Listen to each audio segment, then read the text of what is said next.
Buenas tardes a todos y todas. En tratamiento de las 3 comisiones del plenario es el proyecto del Poder Ejecutivo Nacional 421/14, proyecto de ley declarando de interés nacional las etapas de la producción primaria, elaboración, transformación, transporte, comercialización y consumo de agroalimentos y el control de los insumos y productos de origen agropecuario que ingresen al país. Este proyecto, que es más conocido como el proyecto SENASA, digamos que popularmente es conocido así, les quiero decir que tuvo un tratamiento en asesores de estas 3 comisiones que conformamos hoy el plenario durante 1 mes y medio. Durante 1 mes y medio se trató en comisiones y se hicieron 2 comisiones de asesores. En la primera de ellas se hicieron muchas recomendaciones que después, trabajando con el SENASA y con el Ministerio de la Producción, se llegó a incorporar al dictamen que hoy vamos a estar tratando. Es decir, se modificaron, tengo entendido, 6 artículos en virtud de las modificaciones propuestas por los bloques opositores. Por eso llegamos hoy a esta sesión de senadores, con un proyecto modificado, consensuado por lo menos en la comisión de asesores, y por eso hoy la invitamos a exponer sobre este tema a la ingeniera Diana Guillén, que es la presidenta del SENASA. Así que, bueno, le damos la palabra y después quedamos a resolver y contestar todas las preguntas. Gracias. Bueno, buenas tardes a todos los presentes. Agradezco a los señores senadores la invitación para poder hacer una pequeña presentación referido a este proyecto. La presentación es, no los vamos a abrumar, no es larga, pero sobre todo tenemos una parte de la presentación que muestra hoy qué es el SENASA, en qué está trabajando y qué cobertura territorial tiene. Y luego nos concentramos, en cuanto a la ley, en los artículos que habían generado preocupación en los asesores en las reuniones, digamos, no en todos los proyectos, sino concentrados en aquellos temas de preocupación que se fueron trabajando en conjunto. Asimismo, posterior a esta presentación, desde ya no tenemos ningún problema de entablar un diálogo con ustedes para ver qué dudas hay o qué otro tipo de preocupaciones que no hayan sido vistas hasta el momento. Bueno, la presentación tenemos en este momento materia de autoridades, la presidenta, que es la doctora Cristina Fernández de Kirchner. El SENASA es un ente autárquico en el ámbito del Ministerio de Agricultura, así que nuestro, digamos, jefe político es el ministro, el ingeniero Carlos Casamiquela. Y el SENASA tiene una estructura de presidente y vicepresidente como conducción de autoridades, y que en este momento me ha tocado, digamos, la responsabilidad de dirigir como presidenta el SENASA, y el vicepresidente, que es el doctor Luis Carné, que no está hoy acá porque está en la OIE. Esta semana, asimismo, son las reuniones anuales de la OIE, así que él está en París. Como es de conocimiento general, pero sobre todo es de conocimiento más que nada en el sector que trabaja activamente con el campo o con el SENASA, pero los objetivos institucionales que tiene el organismo tiene que ver con la protección y la salud de los animales, la protección de la sanidad vegetal. Cuando decimos la sanidad vegetal, hablamos de la sanidad no solamente de los cultivos, sino también del sector forestal y también de la flora, que puede llegar a ver hacia dentro de los recursos naturales, en materia de sanidad. El SENASA en ese sentido tiene competencias en el tema medioambiental, solamente en temas de sanidad. Asimismo, en calidad e inocuidad de los alimentos y en la calidad de los insumos agrícolas que tienen que ver con todos estos procesos en los cuales el SENASA tiene que reglamentar. Asimismo, estamos dando respuestas a lo que serían demandas a nivel nacional y demandas de exigencias a nivel internacional. en general, la negociación de apertura de mercados en materia de medidas sanitarias y fitosanitarias, que serían aquellas medidas que se encuentran englobadas en el Acuerdo sobre Medidas Sanitarias y Fitosanitarias de la Organización Mundial de Comercio, son negociadas técnicamente por el SENASA. Los organismos internacionales de referencia para nosotros, en este caso, son la Convención Internacional de Protección Fitosanitaria para todos los temas de sanidad vegetal, la OIE, como la Convención Internacional de la Salud de los Animales, y el Códex Alimentario en materia de alimentos. Acá trajimos un organigrama del SENASA muy elemental, digamos, pero tiene 5 direcciones nacionales. Las direcciones nacionales son la Dirección Nacional de Sanidad Animal, la Dirección Nacional de Protección Vegetal, la Dirección Nacional de Inocuidad de los Alimentos. Los referentes técnicos naturales que tiene la Argentina con respecto a los organismos internacionales en la materia son justamente los directores nacionales. O sea, el Director Nacional de Protección Vegetal es el referente técnico natural con respecto a la Convención Internacional de Protección Fitosanitaria, el de Sanidad Animal con respecto a la OIE y el de Inocuidad con respecto al Códex. Y quiero hacer una aclaración, en la Argentina el Sistema Nacional de Control de Alimentos no le da toda la potestad al SENASA, sino que hay un decreto 815 del 99 en el cual están fijadas las responsabilidades que tiene cada una de las jurisdicciones, o sea, el SENASA, el Instituto Nacional de Alimentos, las provincias y así sucesivamente. Cuando hablamos de la contraparte con el Códex, se corresponde con los productos sobre los cuales nosotros tenemos competencias según el Sistema Nacional de Control de Alimentos.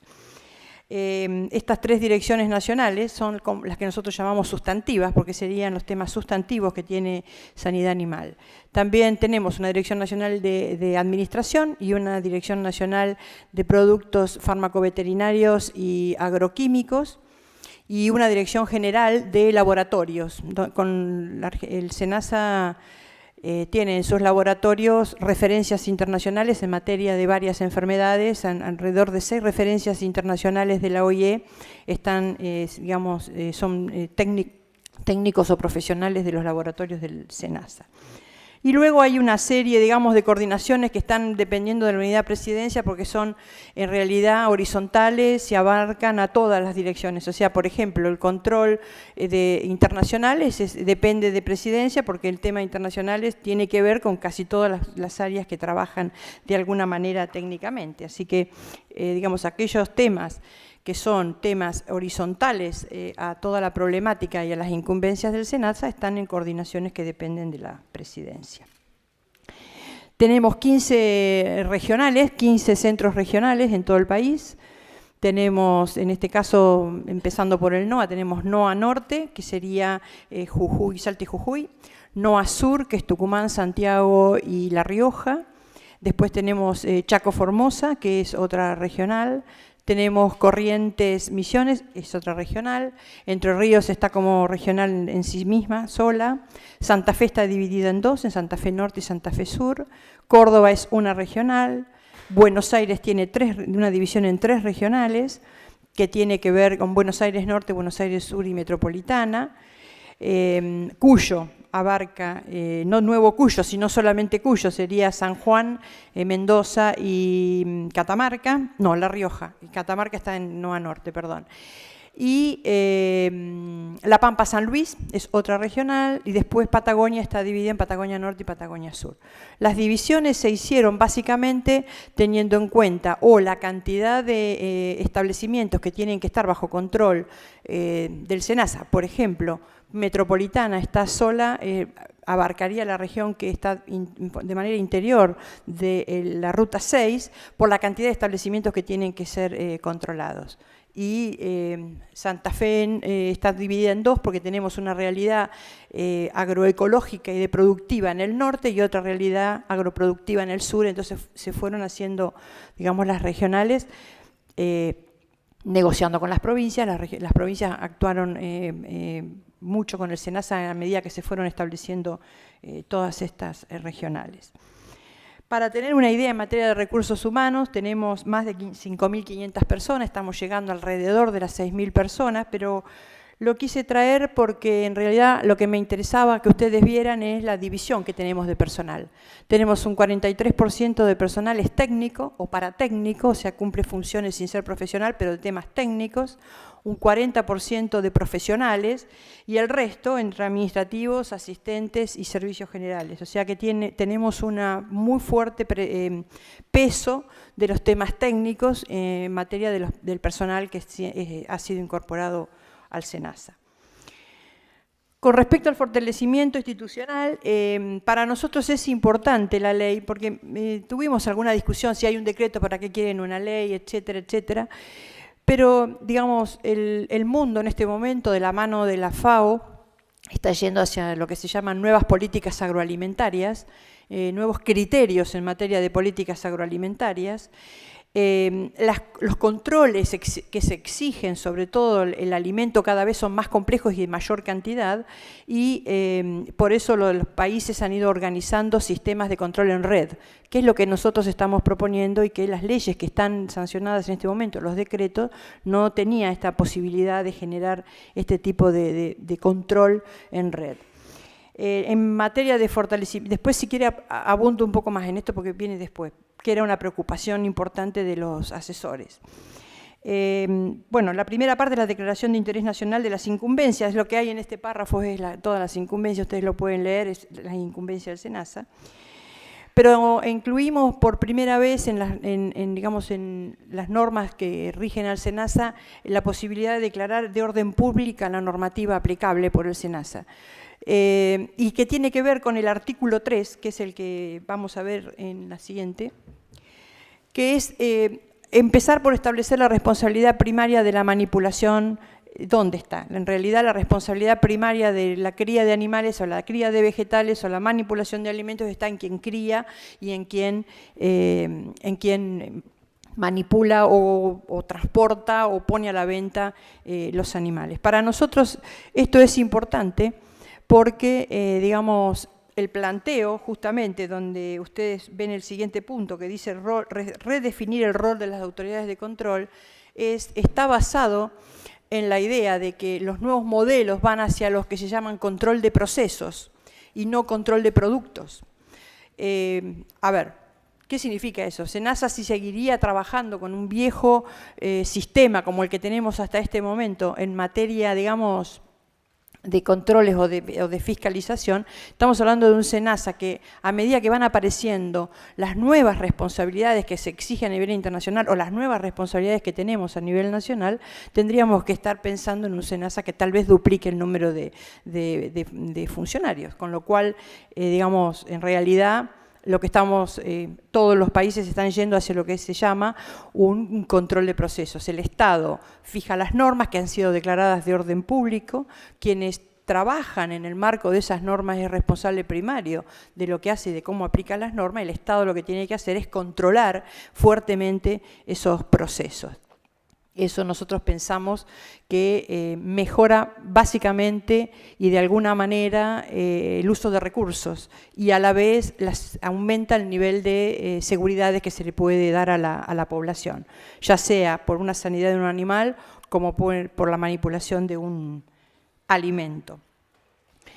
La idea que tenemos con esta ley que es ampliar las intervenciones del control agroalimentario, porque nosotros no estaríamos trabajando en conjunto con provincias, o sea, Estado Nacional, o sea, otros organismos nacionales, podríamos convenir con estados provinciales, incluso con municipalidades o con entes mixtos o entes privados. De hecho, el programa nacional de control de aftosa se aplica y se opera a través de entes sanitarios, que ya son los que han generado, digamos, todo el proceso de vacunación en base a las normativas que está brindando el SENASA, digamos, ¿no? O sea, este modelo que nosotros estamos pensando ha tenido ya su prueba y se ha probado en el programa de aftosa y ha estado funcionando bien.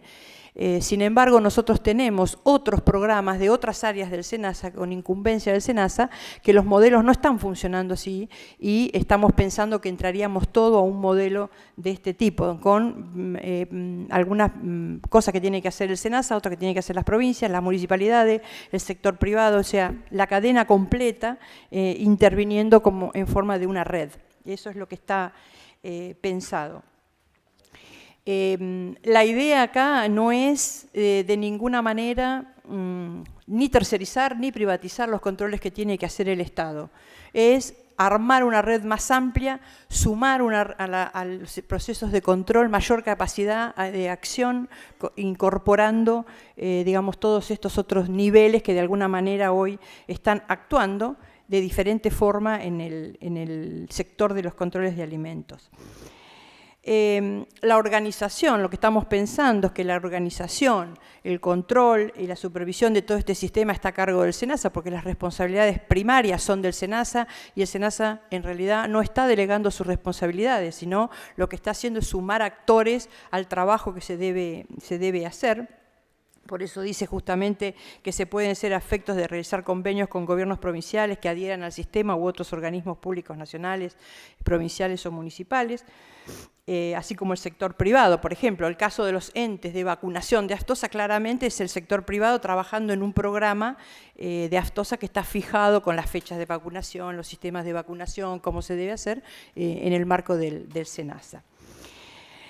Nosotros lo que queríamos poder explicarles a ustedes es que no estamos pensando, o sea, lo que queremos asegurarles, porque había una buena preocupación en este tema, de que no estamos tercerizando la responsabilidad ni las funciones del SENASA, ni estamos delegando, estamos sumando actores al funcionamiento completo, o sea, estamos diciendo, bueno, hay esta capacidad, usémosla.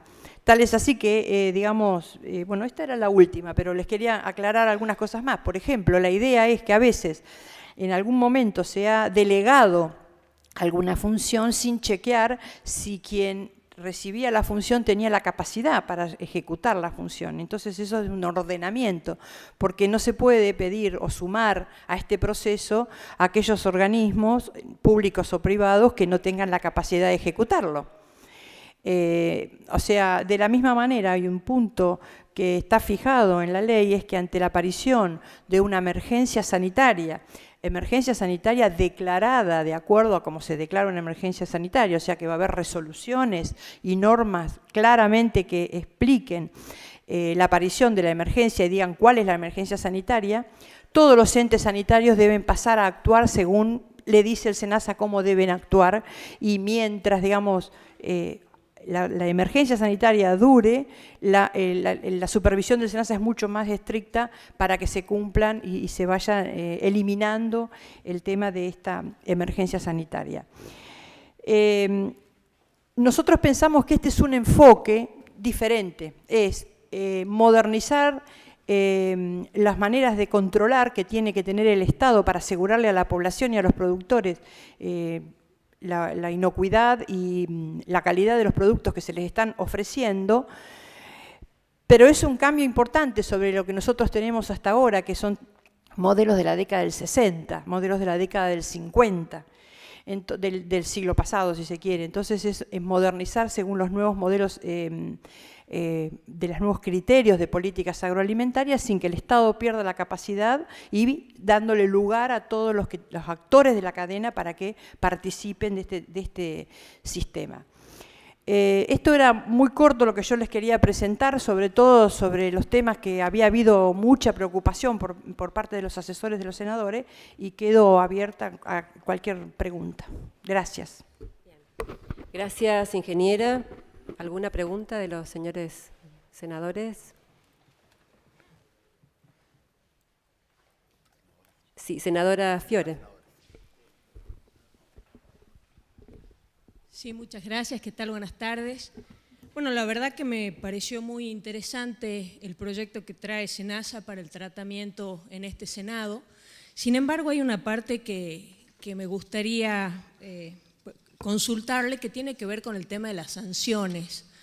¿Por qué? Porque cuando define las sanciones en el artículo 14, habla y dice multas de hasta 10 millones de pesos Después habla de clausura temporaria o definitiva. En otra parte define la clausura temporaria que no podrá exceder más de 90 días. Pero en ningún lugar se hace alusión a qué tipo de conducta se le aplican esas sanciones. Entonces me parece que si estamos hablando de sanciones tan graves como la clausura definitiva, como una multa de hasta 10 millones de pesos, creo que por ahí se podría trabajar en qué casos se aplican sanciones de esa envergadura. Permiso.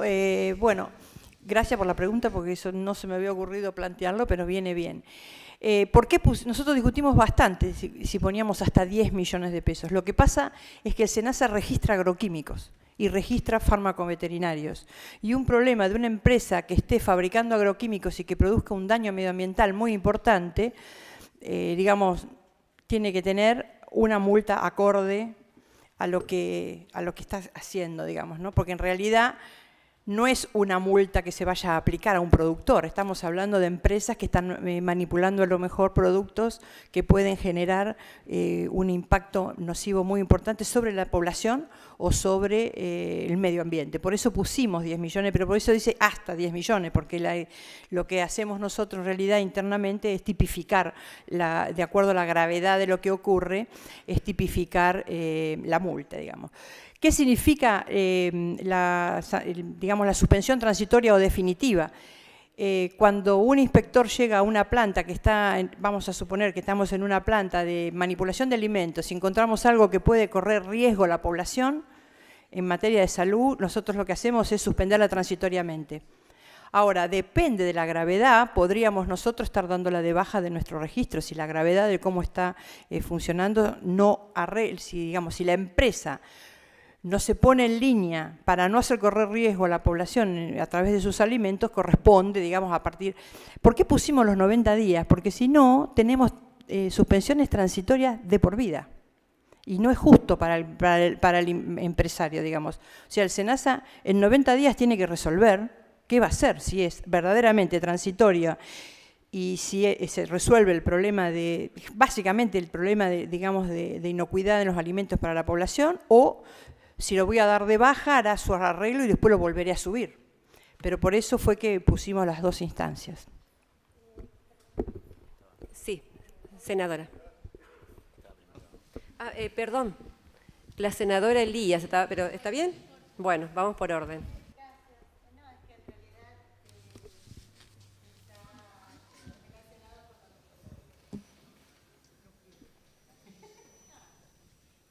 Relacionado con lo que estaban hablando, supongo que es dentro de un proceso administrativo interno. Aparte estará establecido seguramente la potencialidad del daño o si el daño se ha concretado.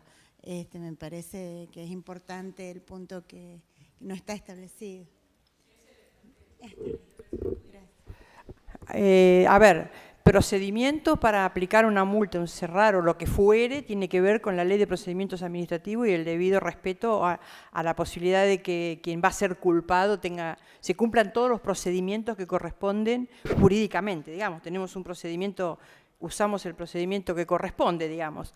En general, si hablamos de potencialidad de daños, en general vamos a suponer que estamos hablando de una empresa determinada que, como está trabajando de una determinada manera, potencialmente puede ejercer un daño. No tiene una sanción, lo que tiene es un plan de acción. O sea, se le pide que haga un plan de acción para corregir acciones que no son, pueden ser, o sea, es muy difícil medir la potencialidad, digamos, vamos por el daño ocurrido, porque la potencialidad es subjetiva. Entonces, cuando estamos pensando en algo que no está funcionando bien y no genera... vamos a ver, en el área de sanidad animal o la protección vegetal, una pérdida de estatus sanitario del país, o no genera un riesgo concreto a la población, lo que hay es un plan de acción para mejora de las cosas que no se están cumpliendo.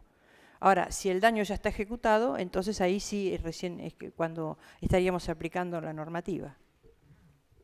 Sí, gracias. Senadora Elías, y vamos anotando a los senadores. Rosas. Gracias, senadora. La verdad que quizás salga un poquito de la ley en sí, Y aprovechando su presencia, ingeniera, quiero preguntarle dos cosas que preocupan mucho a mi provincia. Yo soy tucumana.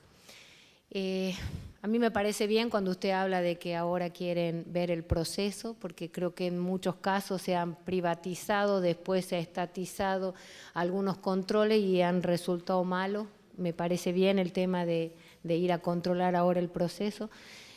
Yo la pregunta mía tiene que ver con las barreras fitosanitarias.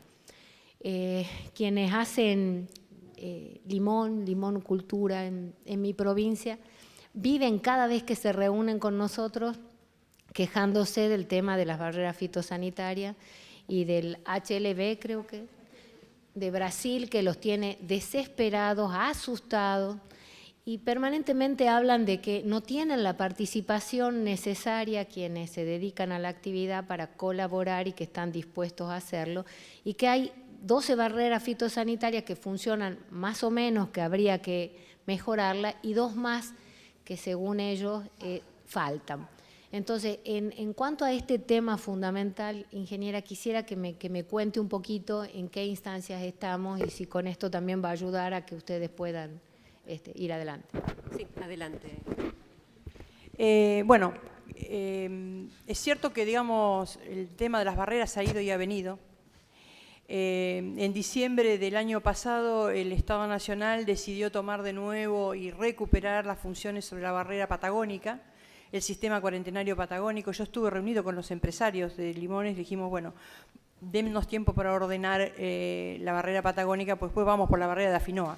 En realidad hoy la barrera del NOA está siendo administrada por Afinoa, que es una asociación que forman parte de los productores. O sea, ellos tienen acceso ahí porque, digamos, la están manejando ellos. Lo que pasa es que es cierto que es una ingeniería difícil, porque hay empleados de nación, empleados de provincia, entonces nosotros estamos revisando todo el funcionamiento de esa barrera, viendo realmente dónde está pensado. De la misma manera estamos revisando el funcionamiento de la barrera de picudo.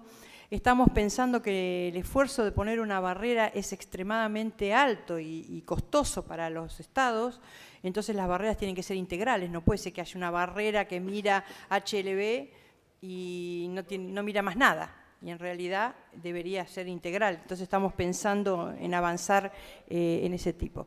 HLB, para aquellos que no tienen conocimientos, es un virus que penetra a través de una chicharrita en las plantas de cítricos y las mata, no se curan, las mata. Por eso el programa de HLB es muy fuerte. Hasta el momento hemos encontrado plantas con HLB solamente en Misiones y en Traspatio no hemos encontrado HLB en producción, excepto una planta en Corrientes, que fue erradicada junto con todas las plantas que estaban alrededor, y volvimos sobre eso. El programa está dividido en cuadrículas, tiene todo el sector citrícola dividido en cuadrículas y tiene responsables de monitoreo campo por campo. O sea, cada inspector le toca una determinada cantidad de fincas que las tiene que ir y visitar cada 15 o 20 días, ir mirando, porque el problema que tiene el HLB es que no se lo encuentra fácilmente, hay que buscarlo mucho, así que nosotros estamos trabajando muy fuertemente sobre eso. La preocupación del NOA es que no se escape material de producción o de fruta del NEA hacia el NOA, y estamos trabajando también en revisar lo que serían las barreras del NEA. Pero hasta ahora venimos bien. Tuvimos alguna pelea con los viveristas, pero bueno, de público conocimiento, nos corrieron, ahora nos arreglamos un poco, pero bien, va bien. Pero esa es la idea, o sea, las barreras son parte del sistema cuarentenario, entonces pensamos que lo tiene que estar manejando el organismo nacional. Lo que pasa que manejar el organismo nacional implica aumentar el número de empleados, tiene que pasar, tenemos que darle el sistema, entonces vamos, a medida que vamos analizando la problemática, vamos avanzando. Gracias, ingeniera. Senador Rosas, tiene la palabra. Sí, gracias, señora senadora. Primero, para preguntarle si esta transferencia de responsabilidades primarias sanitarias al sector privado, en realidad creo que de esto se trata, finalmente esto va a terminar teniendo un costo para el productor, ¿o no? Usted dio como ejemplo el tema de la vacunación de aftosa, que es cierto que ha sido un procedimiento exitoso que viene desde hace varios años con la participación de los propios productores a través de sus entidades, las sociedades rurales, pero de todas maneras también es bueno advertir que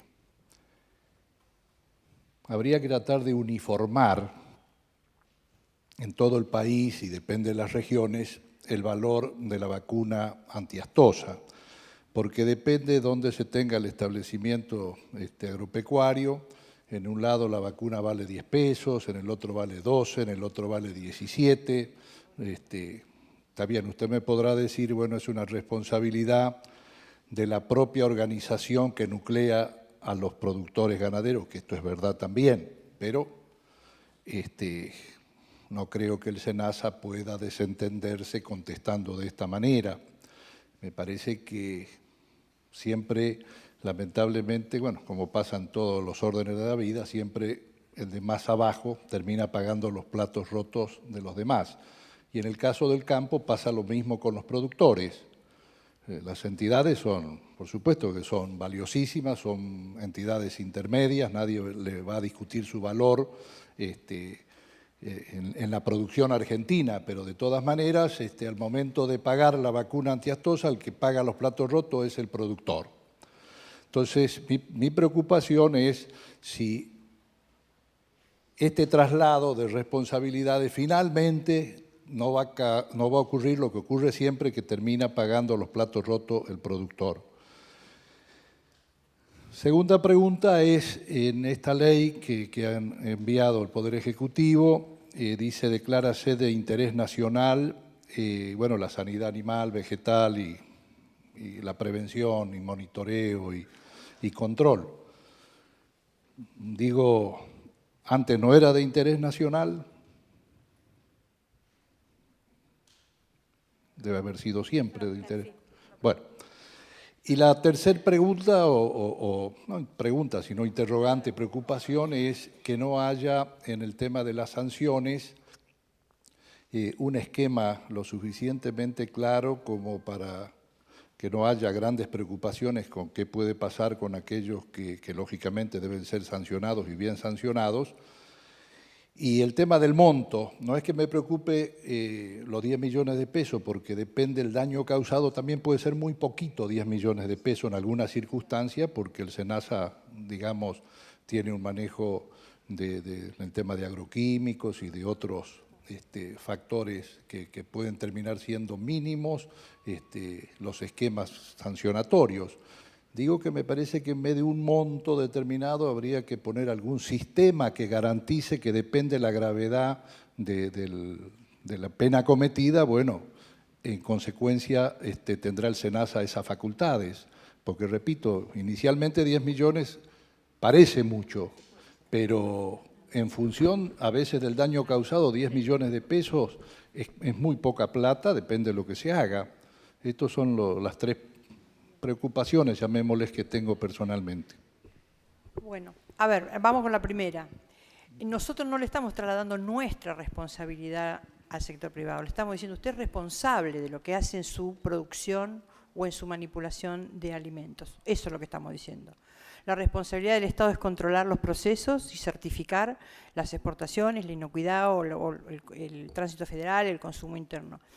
No le va a salir más caro. Lo que pasa es que debe ser responsable si manipula mal un alimento y hay una consecuencia en algún momento con algún enfermo por la mala manipulación de los alimentos, es responsable de lo que está haciendo con la manipulación de alimentos. Cuando hablamos de las responsabilidades estamos hablando de eso, no estamos diciendo el SENASA deja de hacer cosas y se las da a los productores o a los manipuladores de alimentos. Estamos hablando de eso. O sea, no va a haber mayores niveles, digamos, de precios por este tipo de cosas. Digamos, estamos diciendo, señor, usted es responsable de trabajar bien. Y usted es responsable de trabajar en el marco de lo que dicen las normas. Por otro lado, les comento...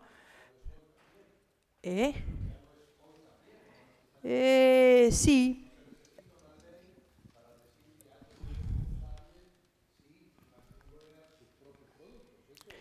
Sí, perdón. Sí.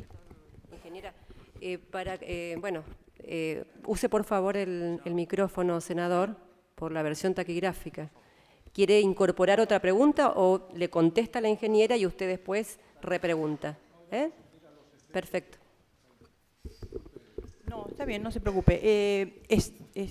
Parece de perogrullo, pero no ocurre así, claramente. En materia de quién es responsable y de cómo se hace la responsabilidad. Respecto al tema de los entes y las vacunas, coincido con usted en que hoy hay una gran dispersión y dependiendo de dónde se cobra, quién se cobra, cómo se cobra, la idea es en materia de tener el registro de los entes y en determinado tipo de servicios que el ente va a dar por cuenta y orden del SENASA poner precios indicativos. O sea, después el ente podrá hacer alguna otra acción para el sector productor, en el cual el SENASA no intervendrá, entonces no tendremos ni la posibilidad ni nos vamos a meter con eso, pero en cuanto a las funciones que esos entes hagan por cuenta y orden dentro de un programa aprobado por el SENASA, con planes de acción aprobados por el SENASA, habrá valores indicativos de los servicios que se presten. La tercera, las multas. La tercera era sobre las multas. El tema el problema que nosotros tenemos con la norma nacional es que nosotros no podemos fijar, si no hay una ley que nos da a nosotros la posibilidad de cobrar un determinado monto, no podemos trabajar. O sea, eso se hace por ley. Y nosotros trabajamos dentro de los márgenes que nos da la ley. Está pensada por eso, de esa manera. De cualquier manera, hoy tenemos un sistema de denuncias público. Tenemos el SENASA cuenta con lo que se llama consulta pública de los proyectos de sus normas, o sea que todo el mundo puede entrar en la página, va a ver todos los proyectos de normas que están en consulta y se puede opinar si está de acuerdo, si no está de acuerdo. Cuando alguien tiene una multa, vamos a suponer que hay una intervención del SENASA y se genera una multa, en realidad, bueno, está el debido proceso legal para que eso siga adelante. Si finalmente eso terminado eso se impone la multa, la persona a quien se le impone la multa tiene la capacidad, por resolución del Ministerio, de entrar directamente en la página web del SENASA, va a buscar su multa y hay una posibilidad de que si paga con un descuento sobre la multa, si paga de manera voluntaria o sigue el proceso, digamos, legal que corresponda, que puede ser que no le vaya bien reclamando con nosotros, pero después tiene el recurso de alzada en el Ministerio, o sea, sigue todo el debido proceso. Bien, gracias, ingeniera. ¿Alguna otra consulta? Senador Urtubey, con micrófono, por favor. Perdón. Buenas tardes. Quería proponer un texto pequeño, quizás por las inquietudes de la senadora Fiore, el senador Rosas, al artículo 14, si tienen el texto, dice: las sanciones enumeradas podrán ser aplicadas por separado o en forma conjunta, varias de ellas, conforme, dice, con la gravedad de la infracción y los antecedentes del responsable. Y yo propondría: las sanciones enumeradas podrán ser aplicadas por separado o en forma conjunta, varias de ellas, conforme con la gravedad de la sanción, coma, el daño causado y los antecedentes del responsable. La gravedad de la infracción, coma, el daño causado y los antecedentes responsables. Sí, en principio creo que es aclaratorio, ¿no?, de este artículo. Bueno, Bien. bueno. Quizá por la inquietud que planearon. Creo que si estamos de acuerdo podemos aceptar esta cuestión. Sí, perfecto. ¿Alguien más, por favor?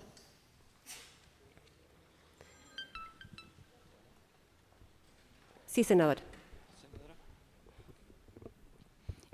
Yo sugeriría, en relación a la inquietud de la senadora Fiore, que a lo mejor se podría incorporar en el tema del monto de las sanciones, que las mismas se establecerán de acuerdo al resultado, porque hay una investigación previa que se origina en una inspección, de acuerdo a lo establecido en la ley tanto de procedimientos administrativos o si tienen un régimen especial para me imagino que es un procedimiento sumarísimo, ¿no es cierto? Un sumario, o bueno, se presta a confusiones. Le digo porque, por ejemplo, para darle un ejemplo, en el Ministerio de Trabajo hay una ley especial que establece las infracciones, las sanciones, etcétera, etcétera.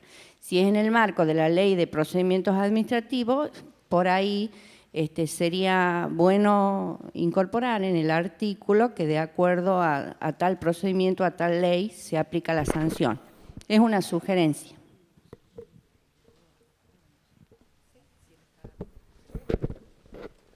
Sí. Yo le voy a dar la palabra al doctor Echeverri, que es el director de Asuntos Jurídicos.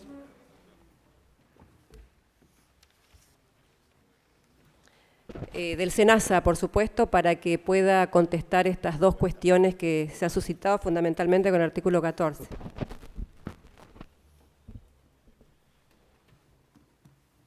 Precisamente la propuesta tiene dos finalidades.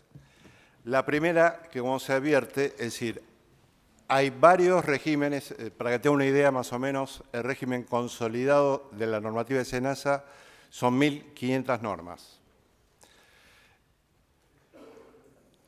Dentro del ordenamiento interno, leyes aplicables y decretos leyes, estamos hablando de unas 300.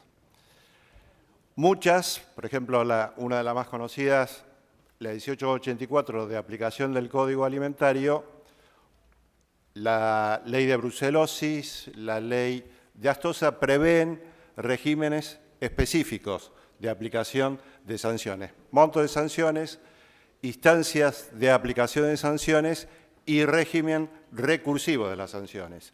Algunos prevén la apelación ante los juzgados federales o las cámaras federales, lo cual, más allá de desvirtúa un principio jurídico de que respecto a la normativa aplicable sería juzgado y aplicable la sanción de distinto modo según la normativa que estamos vigente. Estamos hablando de normas de 40 años de antigüedad, por no hablar la ley de sanidad animal, que ya cumplió más de un siglo.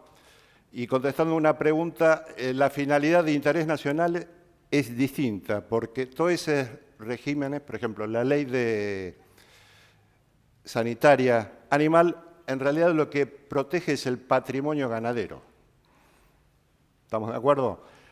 La previsión que estamos tomando sobre la ley, el objetivo final es el consumidor. Con lo cual, la necesidad de proteger al consumidor, como decía ante hechos extremos, por supuesto los 10 millones, puede ser poco o mucho, depende de la gravedad. Si un hecho desemboca en una emergencia sanitaria, como la que ocurrió en el 2001, acordamos que la suma de 10 millones de pesos no es nada. Se estaba reclamando al SENASA por 1.000 millones de pesos. Con lo cual, primero, entonces, la finalidad es dar un solo régimen. Hay un compromiso de la sanción de la Ley de Procedimientos Administrativos de que el Poder Ejecutivo, en un plazo que ya está cumplido, diera uniformidad a todos los regímenes sancionatorios, haciendo la aplicación única del procedimiento recursivo de la Ley Nacional de Procedimientos Administrativos, que es la que tendemos a aplicar. Podría hacerse perfectamente la aclaración que ese es el régimen, bueno, pero es el régimen base aplicable en toda la administración pública. No estaría de más, si es necesario, ponerlo, pero cuando nos referimos al procedimiento es el de la Ley Nacional de Procedimientos Administrativos, que prevé toda una instancia de debido proceso, es decir, imputación, defensa, apertura de prueba, evaluación, propuesta de la sanción, resuelve la instancia, hay una instancia recursiva de reconsideración, una instancia de alzada y, en definitiva, agotada la instancia administrativa, siempre queda pendiente la posibilidad del reclamo ante la justicia. Entonces, más garantías no puede existir. Repito que la idea principal es darle uniformidad a todos los regímenes que estamos aplicando. Gracias, doctor. Ingeniera. Sí, agrego una cosa más. Como decía el doctor, estamos hablando de un consolidado de 1.500 normas del SENASA, más luego vienen los protocolos, digamos, los protocolos por ahí internacionales que se negocian, o manuales de procedimiento, o sea, hay más de 1.500, así que desde hace 2 meses nosotros terminamos de trabajar con el equipo que generó el Digesto Jurídico Argentino, y el SENASA en este momento tiene en su página el Digesto del SENASA con todas las normas, y que cualquier persona puede ingresar y a tener acceso a las normas que están vigentes. Está pensado, son 4 libros, hasta ahora tenemos ahí 3 libros. El 4.º libro es sumarle a posibilidad que el conocimiento de la gente, los manuales de procedimientos, los protocolos internacionales que se negocien, pero ese 4.º libro se está trabajando en este momento. Gracias, ingeniera. Senador De Angelis.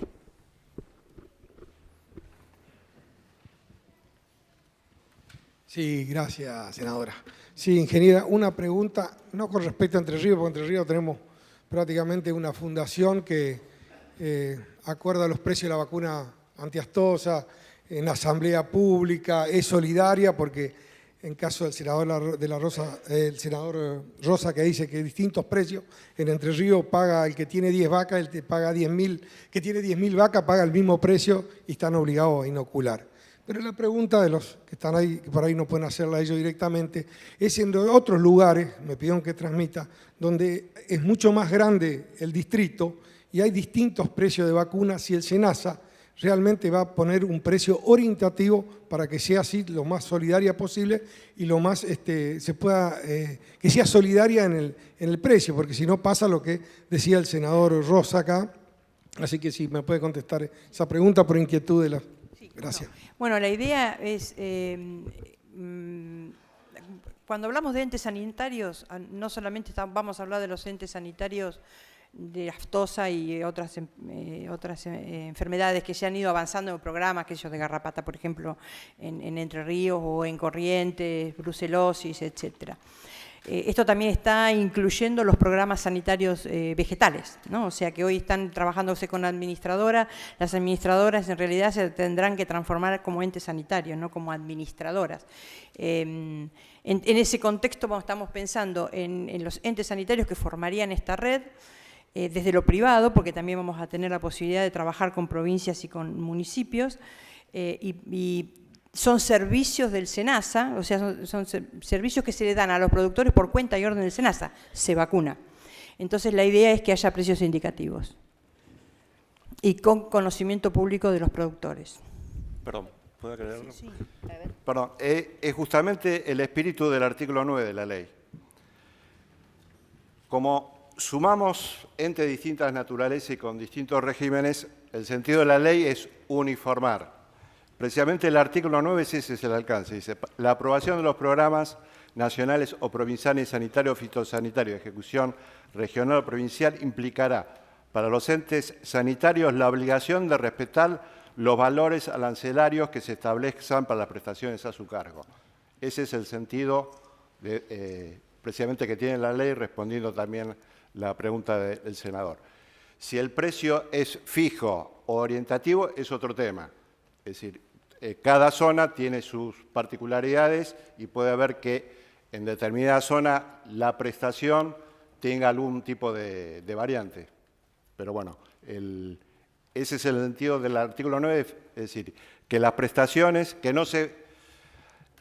Jurídicamente se entiende que los entes no tienen fines de lucro, ¿estamos de acuerdo? Entonces, el sentido de la ley que se respete ese principio de que apoya una acción sanitaria, por eso se lo considera servicio público de asistencia y no una entidad lucrativa con las prestaciones que les da el SENASA.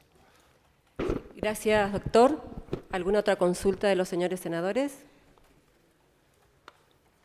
Bueno, si es así, esperamos por escrito las cuestiones que querían modificar los señores senadores.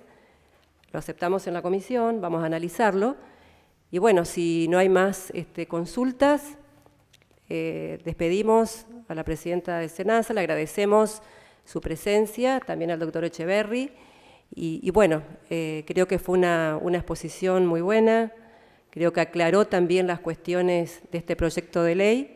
Y bueno, ponemos el expediente a disposición de los señores senadores y levantamos la sesión, ¿no? Muchas gracias.